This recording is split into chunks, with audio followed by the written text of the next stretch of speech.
शिवसेना शिंदे गुट के वरिष्ठ नेता और राज्य मंत्री गुलाबराव पाटिल ने आज एक पत्रकार वार्ता में संजय राउत पर तीखे शब्दों में हमला बोला। उन्होंने न केवल राउत की पार्टी में भूमिका पर सवाल उठाए बल्कि उन्हें शिवसेना के पतन का मुख्य जिम्मेदार भी ठहराया। इसके साथ ही उन्होंने भाजपा नेता गिरीश महाजन को दलाल कहे जाने पर राउत की कड़ी आलोचना की।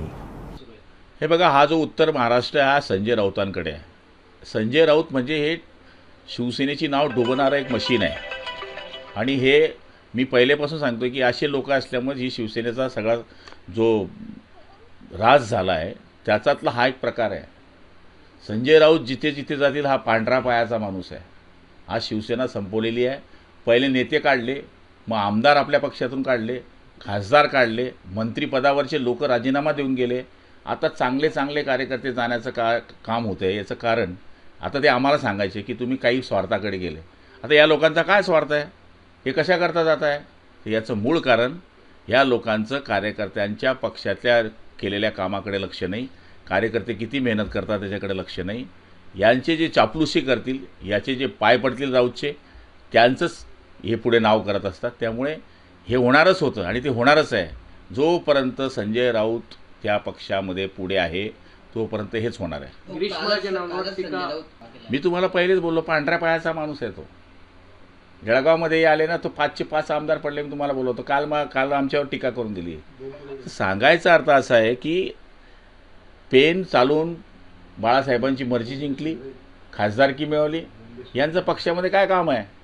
जे पक्षामध्ये आम्ही रात्रंदिवस घासतो, जो कार्यकर्ता आता खाली काम करतो त्यालाच माहीत असतं पक्ष कसा वाढवायचा आहे।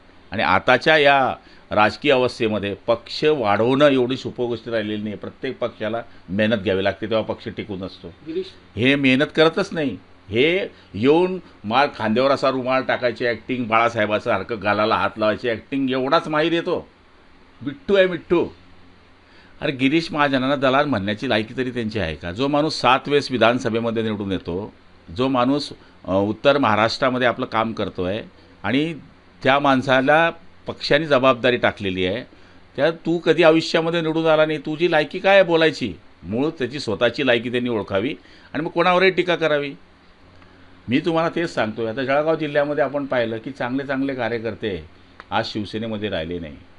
आज चंद्रकांत पाटील असतील, मी असेल, किशोरप्पा असतील, चंदू अण्णा असतील किंवा चिमण आबांचे चिरंजीव असतील, ह्याच्या पाचींची नजर जर तुम्ही जिल्ह्यामध्ये टाकली तर आम्ही 20-20, 25-25 वर्षामध्ये पक्षामध्ये होतो ना, मग आम्ही का गेलो?